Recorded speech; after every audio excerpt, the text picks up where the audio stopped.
എൻ്റെ താലി part 9 shorts. അവളുടെ അടിവയറ്റിലെ കറുത്ത മറുകിൽ ശ്രുതി ചുംബിക്കാൻ തുടങ്ങി.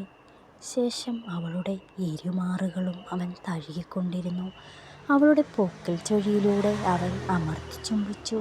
അവളുടെ ശരീരത്തിൽ ഓരോ അണുവിലും ചുംബിച്ച് അവൻ അവളിലെ പെണ്ണിനെ ഉണർത്തി. ഇടയ്ക്കെപ്പോഴോ അവൾ ശ്രുതിയേട്ട എന്ന് വിളിച്ചപ്പോൾ അവനിൽ അത് കൂടുതൽ ആവേശമുണർത്തി. അവൻ അവളുടെ ചുണ്ടുകളിലെ തേൻ നുകർന്നുകൊണ്ടേയിരുന്നു. അവളെയൊന്ന് ശ്വാസം വിടാൻ പോലും സമ്മതിക്കാതെ. അവൾ വേദന കൊണ്ട് പുളഞ്ഞപ്പോഴും അവൻ അവളിലേക്ക് ആഴ്ന്നിറങ്ങിക്കൊണ്ടിരുന്നു. കുറച്ചു സമയം കഴിഞ്ഞ് അവളിലെ വേദന മാറിയെന്ന് അവന് തോന്നി. "മോളെ, നീ എന്താ കണ്ണടച്ചിരിക്കുന്നത്? കണ്ണൊന്ന് തുറന്നേ. എനിക്ക് നിന്റെ കണ്ണുകളിൽ നോക്കി വേണം നിന്നെ അറിയാൻ." അത് കേട്ടതും അവൾ സ്നേഹത്തോടെ പ്രണയത്തോടെ അവൻ്റെ കണ്ണുകളിലേക്ക് നോക്കി.